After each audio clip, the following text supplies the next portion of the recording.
तो हम लोग है ना यहाँ पे पढ़ चुके हैं vertical circular motion with string है ना। स्ट्रिंग में देखो यहाँ पे जो बॉटम मोस्ट पॉइंट का वेलोसिटी होता है वो √5 GL होता है, और टॉप मोस्ट पॉइंट का वेलोसिटी जो है वो √GL होता है अगर मिनिमम की बात करेंगे हम लोग। तो यहाँ पे अगर vertical circular motion with road की बात करें तो ये जो ना जो ये व्हील दिख रहा है आपको, ये रोड के साथ में सर्कुलर मोशन का एक एग्जांपल हम लोग बोल सकते हैं, जिसमें देखो यहाँ पे क्या है कि टॉप मोस्ट पॉइंट पे पार्टिकल का वेलोसिटी 0 भी हो सकता है, क्योंकि रोड की वजह से देखो ये नीचे तो ऐसे गिरेगा नहीं है ना, it will have to move along the circular path. तो ए पॉइंट पे ना मिनिमम वेलोसिटी जो है वो 0 हो सकती है। तो मैं यहाँ पे बोल देता हूँ ए पॉइंट पे वेलोसिटी कितनी है, 0। अब ए पॉइंट पे अगर वेलोसिटी 0 है तो यहाँ पे और यहाँ का जो डिफरेंस है उसके अकॉर्डिंग आप इसका वेलोसिटी डायरेक्टली लिख सकते हो, इवन दो जो है वो यहाँ पे एनर्जी कंजर्वेशन लगा के हम लोग यहाँ पे निकाल सकते हैं। बट आपको पता है कि यहाँ पे अगर √5 GL होता था तो यहाँ पे होता था √GL। अगर यहाँ पे √7 GL करेंगे तो यहाँ पे √3 GL करना पड़ेगा, मतलब यहाँ पे अंडर के अंदर ना 4 का डिफरेंस आता है। तो आप जो है वो यहाँ पे मिनिमम वेलोसिटी जो है इसको बी पॉइंट बोलते हैं, और ये जो वेलोसिटी है वो √4 GL अगर होगा तब भी चलेगा हमको। एल जो है वो यहाँ पे रोड का लेंथ है, ठीक बात है। तो यहाँ पे जो है वो आपको समझ में आ रहा है कि जो है वो जो वेलोसिटी है रोड के केस में वो अलग है स्ट्रिंग के केस में। स्ट्रिंग में यहाँ पे वेलोसिटी जो है वो 0 पॉसिबल नहीं था। अब टेंशन की बात करेंगे ना, तो टेंशन में भी जो है वो सिंपल सा सिचुएशन है। यहाँ पे टेंशन में आपको पता है कि वहाँ पे भी जो है हमारे इसमें जो शॉर्ट जो मेथड था, शॉर्ट ट्रिक था या फिर ऑब्जर्वेशन बोल सकते हैं, टी बी पे जो है ना टेंशन एट बी पॉइंट जो है वो 5 mg हो जाएगा। आपको पता है कि यहाँ पे ना √5 GL होता था तो टेंशन होता था 6 mg। तो यहाँ पे अगर √4 GL है तो इसमें टेंशन जो है वो T B is equal to 5 mg हो जाएगा। इसमें देखो आप कॉन्फ़िगर फिर से कर सकते हो कि जो बी पॉइंट है इसके ऊपर एक टेंशन ऊपर लग रखा है, mg नीचे लग रखा है, और tension minus mg will be equal to mv² / L। तो उसके बेसिस पे आप टी बी निकालोगे ना तो 5G आ जाएगा है ना, 5 mg आ जाएगा। तो सर्कुलर मोशन विथ रोड जो है वो इतना ज़्यादा इम्पोर्टेंट नहीं है, क्योंकि स्ट्रिंग वाले में जो है वो ज़्यादा वेरिएशंस है बेसिकली हमारे उसमें। यहाँ पे वेलोसिटी क्यों नहीं 0, काफ़ी सारे क्वेश्चंस होते हैं जिन स्ट्रिंग में जिसको हमको आंसर करना होता है। अभी नेक्स्ट मान लो स्ट्रिंग एंड रोड का दोनों का ही हम लोग कंसिडर करें, और चलो यहाँ पे ये सी और डी पॉइंट पे भी वेलोसिटी देख लेते हैं। तो सी पॉइंट पे जो वेलोसिटी होगी वो हो जाएगी √2 GL बेसिकली, ठीक है। और डी पॉइंट पे जो वेलोसिटी है वो हो जाएगी √2 GL बेसिकली डाउनवर्ड डायरेक्शन में। इस टाइप से आप कंसिडर कर सकते हो, ठीक बात है। यहाँ पे जो है वो ये हमको बात समझ में आ गई। उसके बाद में अगर यहाँ पे नेक्स्ट पे अगर चलें हम लोग, स्पीड एट एनी पॉइंट। अब स्पीड एट एनी पॉइंट ना, इसमें आप स्ट्रिंग भी कंसिडर कर सकते हो या फिर रोड भी कंसिडर कर सकते हो, क्योंकि यहाँ पे हम लोग सिंपली एनर्जी कंजर्वेशन लगाने वाले हैं। तो रोड एंड स्ट्रिंग दोनों केस में जो एनर्जी कंजर्वेशन लग सकता है। तो एनर्जी कंजर्वेशन के लिए हम यहाँ पे ये कुछ थीटा कंसिडर कर लेते हैं यहाँ पे, और इनिशियली कुछ वेलोसिटी कंसिडर कर लेते हैं यहाँ पे, लेट अस से यू वेलोसिटी है, ठीक बात है। तो यहाँ पे कुछ टाइम बाद में मान लो स्ट्रिंग जो है वो पार्टिकल चल के यहाँ पे आ गया, और now string max theta angle with the vertical. तो आपको पता है कि देखो यहाँ पे ना कुछ इसने हाइट गेन करी है, एज यू कैन सी यहाँ से यहाँ तक ये हाइट गेन कर रही है, तो पोटेंशियल एनर्जी में इंक्रीमेंट आ जाएगा। अगर इस हाइट को हम लोग फाइंड आउट करने जाएंगे कि कितना है एल की फॉर्म में, तो आप जो है यहाँ पे ये परपेंडिकुलर ड्रॉप कर लो। तो यहाँ पे जो ना ये एल है basically, as you can see ये तो एल है। तो आपके पास में ना देखो ये आ जाएगा एल कॉस थीटा, है ना। इस ट्राइंगल से इजीली जो है एल कॉस थीटा आप बात कर सकते हो। तो हाइट की आप बात करोगे ना, तो हाइट यहाँ से अगर कॉन्फ़िगर करोगे तो height is equal to L minus L cos theta आ रही है। ये मैं वापस आपको यहाँ पे बताऊँ, तो ये एल है तो ये एल कॉस थीटा हो जाएगा। यहाँ पे ये वाला जो पोर्शन है ये एल कॉस थीटा हो जाएगा। तो ये जो हाइट है बेसिकली पार्टिकल यहाँ से इस लेवल तक गया है, तो this is the height gained by object. तो उसको आप बोल सकते हो ये कंप्लीट एल है, इसमें एल कॉस थीटा माइनस करेंगे तो ये हाइट हमारे पास में आ जाएगा। अब आपको जो ना वी का वैल्यू चाहिए in terms of theta and you basically, तो आप एनर्जी कंजर्वेशन लगा सकते हो। तो मैं यहाँ पे लिख रहा हूँ energy at bottom most point is equal to energy, total energy at some other point. इसको हम लोग पी पॉइंट कंसिडर कर लेते हैं, इसको बी पॉइंट कंसिडर कर लेते हैं। तो बी पॉइंट पे जो काइनेटिक एनर्जी है 1/2 mu², यहाँ पे पोटेंशियल एनर्जी तो है नहीं, तो पी पॉइंट पे ना यहाँ पे बात कर लेते हैं 1/2 mv², ये काइनेटिक एनर्जी है। एंड जो पोटेंशियल एनर्जी है वो हो जाएगी mgl minus L cos theta, है ना। mgh हमको लिखना था, तो यहाँ पे इस टाइप से हम लोग लिख पाए इसको। अब आपको यहाँ पे समझ में आ रहा है कि m तो कैंसिल आउट हो रहा है पूरे सिचुएशन में। अब 2 से मल्टीप्लाई कर लो आप, तो ये आ जाएगा u² is equal to v² plus 2gl 1 minus cos theta. आपको निकालना क्या है, v निकालना है, तो v² की आप बात करोगे, साइड चेंज करके देखोगे, तो ये आ जाएगा u² plus 2gl 1 minus cos theta. तो अब यहाँ पे अगर आप स्क्वायर हटाओगे तो ये आ जाएगा यहाँ पे अंडर रूट, ठीक है। तो ये आपके पास में किसी भी रैंडम पॉइंट पे अगर आप वेलोसिटी का वैल्यू निकालोगे तो ये फॉर्मूला है बेसिकली। ये फॉर्मूला आप रट सकते हो, इवन तो जो इससे पहले का जितना किया है नीट के अकॉर्डिंग वो सफिशियंट है, बट ये फॉर्मूला भी आप रट लो, क्या पता कुछ इसके ऊपर बेस्ड जो क्वेश्चन आ जाए। अब इस सेम सिचुएशन में ना आप टेंशन जो है कितना होगा उसका भी एक एस्टीमेट ले सकते हो कि टेंशन कितना होगा, किसी थीटा एंगल पे कितना टेंशन होगा। तो थीटा एंगल पे टेंशन की बात करेंगे तो यहाँ पे लेटर से ये टेंशन है, मैं हाईलाइटर यूज़ कर रहा हूँ यहाँ पे। ग्रेविटी जो है ना वो नीचे लग रखा होगा एज यू कैन सी, तो यहाँ पे जो है वो ये ग्रेविटी लग रखा है, ठीक है। अब ग्रेविटी का ना देखो एक कंपोनेंट आएगा कुछ इस डायरेक्शन में, ये आ जाएगा बेसिकली, इसको हम लोग बोल सकते हैं mg cos थीटा। तो आप फिर से जो है वो यहाँ पे टेंशन के लिए इक्वेशन लिख सकते हो कि t minus mg cos theta, ये रेडियल डायरेक्शन में इक्वेशन लिख रहा हूँ मैं ना, उसको आप सिंपली बोल सकते हो mv²/l, ठीक है। तो टेंशन जो है वो यहाँ पे आ जाएगा आपके पास में mg cos theta plus mv²/l। तो क्योंकि हमको v का तो वैल्यू पता ही है बेसिकली, v यहाँ से अब आपके पास में निकल जाएगा, तो tension can also be found out by using this relation, है ना। तो टेंशन का आपको समझ में आ गया यहाँ पे, इससे पहले का जो डायग्राम वो भी समझ में आ गया था। अब यहाँ पे बेसिकली क्या है कि टेंशन जो है वो सेंटर की डायरेक्शन में लगेगा, तो हाईलाइटर, ये ब्लू हाईलाइटर से मैंने इसको यूज़ किया हुआ है टेंशन। ग्रेविटी नीचे लग रखा है, ग्रेविटी नीचे लग रखा है, तो यहाँ पे थीटा भी मैं बता दूँ आपको, ये देखो थीटा है यहाँ पे। तो ग्रेविटी का एक कंपोनेंट ना रेडियल डायरेक्शन में आएगा mg cos थीटा, ये ठीक है। तो क्योंकि सेंट्रीपेटल फोर्स जो है वो रेडियल डायरेक्शन में होता है, टेंशन भी रेडियल डायरेक्शन में, तो रेडियल डायरेक्शन में इस टाइप का इक्वेशन लिख के हम लोग टेंशन सिंपली फाइंड आउट कर सकते हैं। अब यहाँ पे देखो क्या है कि थीटा का वैल्यू है ना कुछ भी हो सकता है। थीटा का वैल्यू वैसे तो हमको यहाँ पे कुछ 30 डिग्री 60 डिग्री इस टाइप का दिख रहा है, बट थीटा का वैल्यू जो है वो 90 डिग्री हो सकता है, 120 डिग्री हो सकता है, 180 डिग्री है, इसका मतलब टॉप मोस्ट पॉइंट पे पहुंच गया, है ना। तो कॉस थीटा का वैल्यू ऑलमोस्ट आपको सारे क्वाड्रेंट में पता होना चाहिए, तब भी देखो ये फॉर्मूला जो है वो बहुत अच्छे से काम कर पाएगा, ठीक बात है। ओके, यहाँ पे क्वेश्चन है, क्वेश्चन में लिखा हुआ है कि what should be minimum velocity imparted to the pendulum so that its speed becomes zero as string becomes horizontal. मतलब यहाँ पे u का वैल्यू कितना रखें हम लोग कि स्ट्रिंग जो है ना जब हॉरिजॉन्टल हो जाती है इस टाइप से, तो मतलब c पॉइंट पे पहुंचती है। अगर ये b पॉइंट है तो c पॉइंट पे पहुंच के इसका जो है वेलोसिटी जीरो हो जाता है, इसके ऊपर फिर जा नहीं पाएगा, ऑब्वियस सी बात है। तो यहाँ पे अगर आप थीटा की बात करोगे ना तो थीटा का वैल्यू जो है वो 90 डिग्री आ रहा है, तो आपके पास जो फॉर्मूला है उसमें theta is equal to 90 degree रख दो तो आपके पास वैल्यू आ जाएगा। अब देखो प्रीवियस पेज पे अगर हम लोग वापस चले हैं ना तो यहाँ पे थोड़ा सा मैंने प्रॉब्लम कर दिया, यहाँ पे कुछ मिस्टेक हो गई है कि इस फॉर्मूले में ना यहाँ पे माइनस आना चाहिए, तो यहाँ पे जो है प्लस हो गया है, तो आपको इसको जो ना माइनस करना है बेसिकली। यहाँ पे जो फॉर्मूला है उसमें ये जो है वो माइनस आएगा, ठीक है। वो तो एविडेंट ही है बेसिकली, यहाँ पे v² plus 2gl 1 minus cos theta is equal to u² है, तो u² की साइड में इस साइड को भेजोगे तो नेगेटिव आएगा, सिंपल सा सिचुएशन है। तो हम लोग कंसिडर करेंगे v का जो वैल्यू है हमको जीरो करना है, तो उसको जो है वो नेक्स्ट क्वेश्चन में ये फॉर्मूला लेके जाते हैं।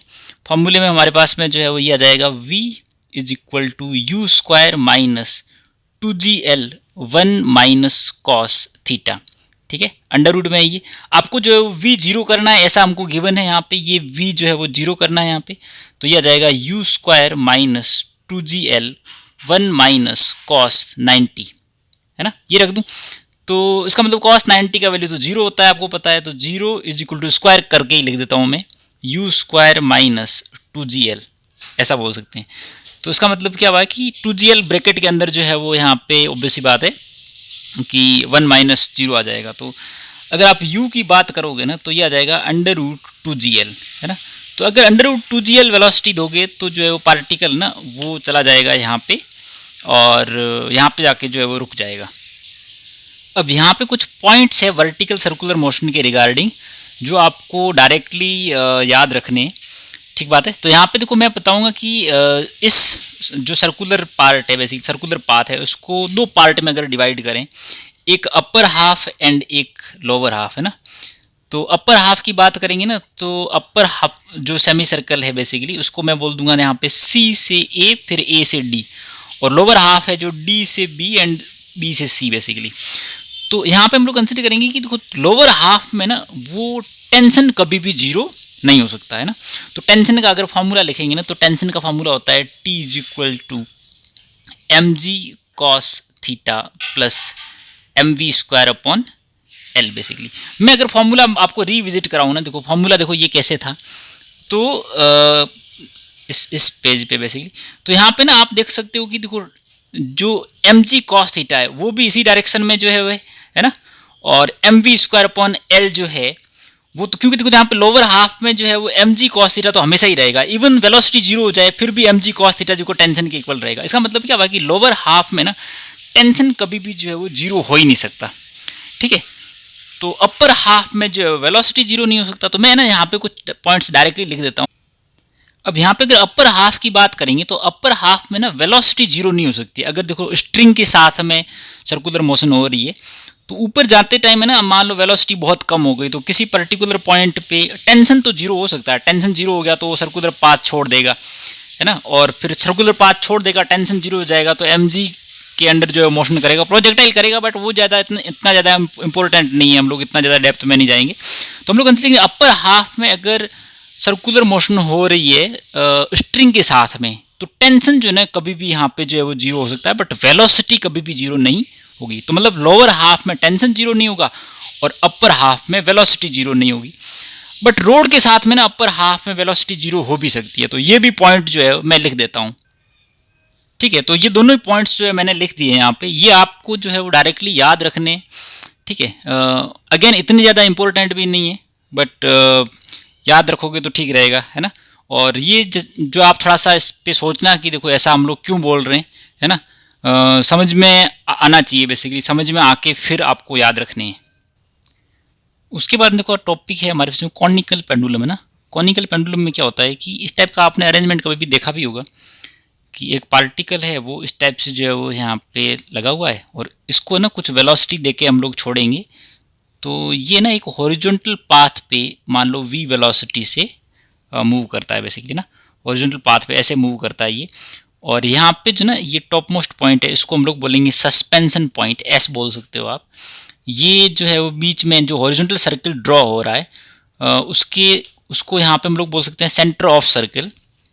अल्टीमेटली देखो यहाँ पे सर्कुलर मोशन नहीं हो रही है तो वी विल से दैट यहाँ पे ना इसके ऊपर नेट फोर्स जो ना वो इस डायरेक्शन में लगना चाहिए, जिसको हम लोग बोलेंगे कि सेंट्रीपेटल फोर्स है, ठीक है। तो ये तो देखो नेट एक्सेस इस डायरेक्शन में, बट इसके ऊपर फोर्सेज कौन से लग रहे हैं, एक तो देखो ग्रेविटी लग रखी है इसके ऊपर, mg बोल सकते हैं हम लोग, और एक जो है वो इसके ऊपर टेंशन लग रखा है बेसिकली, यहाँ पे टेंशन लग रखा है। और यहाँ पे थीटा जो ना वर्टिकल के साथ बन रहा है तो थीटा को जो है वो आप यहाँ पे ये भी थीटा हो जाएगा, ऑब्वियसली बात है।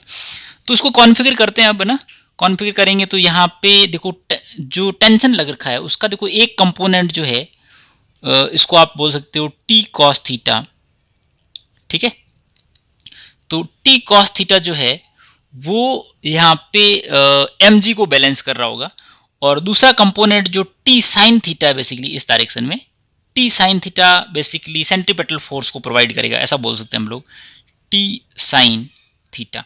यहाँ पे ना स्ट्रिंग का जो लेंथ है basically, length of string length जो है उसको भी मैं बोल देता हूँ कि स्ट्रिंग लेंथ जो है वो L है, ठीक है। और यहाँ पे जो है इसको बोल सकते हो आप height of suspension point basically. तो अब आपके पास में जो फॉर्मूले हैं बेसिकली, जो मैं ओरिजिनल फॉर्मूले बता देता हूँ, उसके थ्रू आप कुछ भी निकाल पाओगे यहाँ पे। तो ओरिजिनल फॉर्मूला में हमारे उसमें t cos थीटा जो है वो mg के इक्वल है, ठीक है। एक ये ओरिजिनल फॉर्मूला है जिससे आप कुछ भी मतलब दूसरा अगर फॉर्मूले की हम लोग बात करेंगे तो टी साइन थीटा जो आपके पास में है उसको आप बोल सकते हो M V square by R. ठीक है, ये दूसरा फॉर्मूला है आपके पास में। अब आर तो आपको पता है नहीं। अब ध्यान से देखो यहाँ पे ये जो लेंथ है ना ये एल है, तो आर जो है उसको आप क्या बोल सकते हो, एल साइन थीटा लिख सकते हो, है ना। देखो ये ट्राइंगल जो आपके पास में बन रहा है इस टाइप का ट्राइंगल, इसमें देखो ये जो हाइपोटेनियस कितना है एल, तो परपेंडिकुलर जो है वो रेडियस है बेसिकली, तो आप आर को एल साइन थीटा लिख सकते हो, आप एल साइन थीटा लिख सकते हो। ये इक्वेशन नंबर 3 हो गया यहाँ पे। ठीक बात है। अब आप हाइट को भी लिख सकते हो अगर लिखना चाहो तो। हाइट आपके पास में जो आएगी वो आ जाएगी एल कॉस थीटा, है ना। ये फोर्थ फॉर्मूला। अब इन सबको जो ना आप कंसिडर करके कुछ भी निकाल सकते हो, है ना। आप जैसे मान लो देखो मैं ना इक्वेशन 2/1 कर लेता हूँ। ठीक है, तो इक्वेशन 2/1 कर दिया मैंने। इससे मेरे को मिला क्या, देखो यहाँ पे टी साइन थीटा मिला अपॉन टी कॉस थीटा मिल गया यहाँ पे, एंड ये आ जाएगा M V square upon R, है ना। उसको मैं फॉर द टाइम बिंग है ना एम ओमेगा स्क्वायर आर लिख देता हूँ। ठीक है, ये भी तो सेंट्रीपेटल फोर्स होता है, मान लो ओमेगा की टर्म्स में लिख देता हूँ यहाँ पे, M V square upon R मैंने हटा दिया, यहाँ पे एम ओमेगा स्क्वायर आर लिख दिया, अपॉन एम जी लिख दिया मैंने यहाँ पे, आप समझ सकते हो यहाँ पे। तो इसको फर्दर आप टी तो कैंसिल आउट हो गया अल्टीमेटली ना, इससे हम लोग जो है वो टाइम पीरियड निकाल रहे हैं कॉनिकल पेंडुलम का, और यहाँ पे एम भी कैंसिल आउट हो रहा है, as you can see M cancel हो गया। तो अब इसको फर्दर आप करोगे तो ये आ जाएगा हमारे उसमें sine theta upon cos theta is equal to omega square R. R की जगह ना मैं एल साइन थीटा लिख दूंगा, यहाँ पे देखो एल साइन थीटा आपको दिख रहा है, R is equal to L sine theta, तो मैं एल साइन थीटा लिख दिया मैंने, एल साइन थीटा। ठीक है, अपॉन जी तो बेसिकली है ही, तो आपके पास में जो है वो यहाँ पे साइन थीटा से साइन थीटा कैंसिल हो गया। ठीक बात है। तो इसको आप बोल सकते हो यहाँ पे फर्दर ओमेगा की अगर आप बात करोगे तो ओमेगा जो है वो ये हो जाएगा जी अपॉन एल कॉस थीटा, इसका अंडर रूट आप बोल सकते हो, या सिंपली जी अपॉन एच, इसका अंडर रूट बोल सकते हो। तो यहाँ पे ना देखो फॉर्मूला वैसे इतना ज़्यादा इंपॉर्टेंट नहीं है, क्योंकि आपके पास में ना these four relations are there with which you can find out anything. But अगर मान लो टाइम पीरियड का फॉर्मूला हम लोग निकालने की ट्राई करें तो टाइम पीरियड जो है वो ये हो जाएगा 2 पाई अपॉन ओमेगा। ठीक है, तो यह जाएगा 2 पाई अपॉन ओमेगा। ओमेगा कितना है, तो आप बोल सकते हो लेट अस से जी अपॉन एल कॉस थीटा का अंडर रूट। ठीक है, तो टाइम पीरियड का ना एटलीस्ट आपके पास फॉर्मूला आ गया यहाँ पे। टाइम पीरियड का देखो यहाँ पे क्या आ रहा है रिलेशन, तो T is equal to 2 pi L cos theta upon G का अंडर रूट। ये है ना देखो यहाँ पे कॉनिकल पेंडुलम का टाइम पीरियड है। इसका मतलब ये हुआ कि ये देखो एक रिवोल्यूशन कंप्लीट करेगा कितने टाइम में, 2 pi under root L cos theta by G. ठीक है, तो कॉनिकल पेंडुलम का देखो ये सिचुएशन आ गया। अब इसमें कुछ भी आपको जो हम दूसरा कुछ वेरिएबल पूछ सकते हैं basically, but time period is the most important formula among all. तो यहाँ पे आपको बोल सकते हैं टेंशन निकालो, तो टेंशन आप निकाल ही लोगे basically, M G by cos theta. Tension is equal to यहाँ पे क्या आ जाएगा, M G by cos theta. आपको आर निकालने को और एच निकालने को यूजुअली पूछेंगे नहीं, क्योंकि यहाँ पे बहुत ही इजी तरीके से निकल रहा है। देखो R is equal to L sine, यहाँ पे देखो ट्राइंगल आपको सॉल्व करना पड़ेगा, आप समझ रहे हो। तो ट्राइंगल आप सॉल्व करोगे तो सब कुछ जो है आपको मिल रहा है यहाँ पे। और ट्राइंगल में देखो मैं वापस से एक बार ट्राइंगल बना देता हूँ, क्योंकि ट्राइंगल बहुत ज़्यादा इंपॉर्टेंट है। और ट्राइंगल जो है वो कुछ इस टाइप से बन रहा है आपके पास में। देखो ये एल बन रखा है यहाँ पे, और ये बन रखा है एच। ठीक है, और अगर जो है आर की बात करेंगे तो ये आर बन रखा है, ये आर है। ठीक है, ये एच है बेसिकली, और थीटा लिख देता हूँ मैं, ये थीटा है। और एल की बात करूँगा ना तो स्ट्रिंग का लेंथ हमको एल दिया हुआ है। ठीक है, तो इससे जो है वो यहाँ पे राइट एंगल ट्राइंगल तो है ही, आपको पता है इस टाइप से। और जो सर्कल बना रहा है कॉनिकल पेंडुलम जो है वो हॉरिजॉन्टल सर्कल है बेसिकली। तो यहाँ पे कॉनिकल पेंडुलम में देखो ये फॉर्मूलाज इंपॉर्टेंट है बेसिकली। और ये आपको जो है वो यहाँ पे पहले डायग्राम बनाना है कॉनिकल पेंडुलम का, जैसे क्वेश्चन आए तो पहले आपको डायग्राम बनाना है, और डायग्राम के बेसिस पे जो है वो ये इक्वेशंस लिखने हैं। उसके बाद आपको देखना है कि क्या पूछा, मतलब इस इन 4 फार्मूलाज में क्या छुपा हुआ है जो आपको नहीं आता है। सब कुछ आता है बेसिकली। तो कॉनिकल पेंडुलम के साथ में सर्कुलर मोशन जो है वो यहाँ पे ख़त्म होता है ना। और